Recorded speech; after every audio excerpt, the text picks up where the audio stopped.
There's an archetype of a young man trying to gain the approval of his father. Mm-hmm. And I think that repeats itself in a bunch of biographies that I've read. I don't know, there must have been an engine somewhere that they found of approval, of encouragement. Maybe in books, maybe in the mother, or maybe the role of the parents is flipped. Well, my father was hard to please. Very. Did you ever succeed? Yes. But it wasn't easy, ever. When was the moment when you succeeded? Late, pretty late. Like 40, maybe later. Was it gradual or a definitive moment when a shift happened?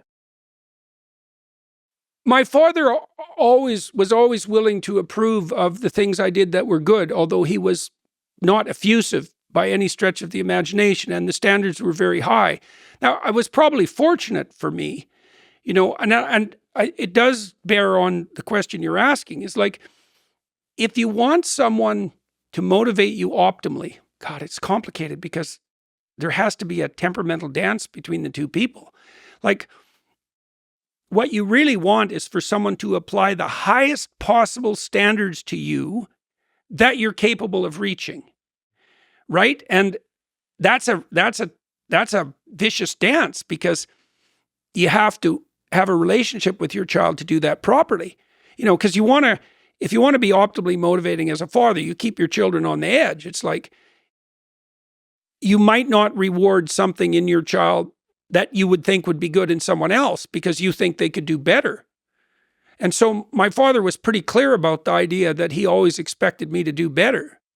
And was that troublesome? It was like, I felt often when I was young that there was no pleasing him, but I also knew that wasn't right. See, I actually knew that wasn't right, because I could remember, especially I think when I was very young, that I did things that he was pleased about. I knew that was possible. So it wasn't unpredictable and arbitrary. It was just difficult.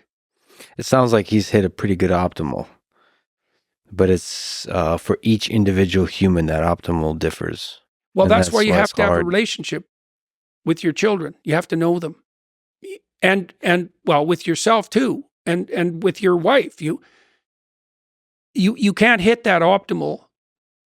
That optimal is probably love. That's because love isn't just acceptance. Love is acceptance and encouragement. And it's not just that either. It's also, no, don't do that. That's beneath you. You're capable of more. And how harsh should that be? It's like, that's a really hard question. Like, if you really love someone, you're not going to put up with their stupidity. Don't do that.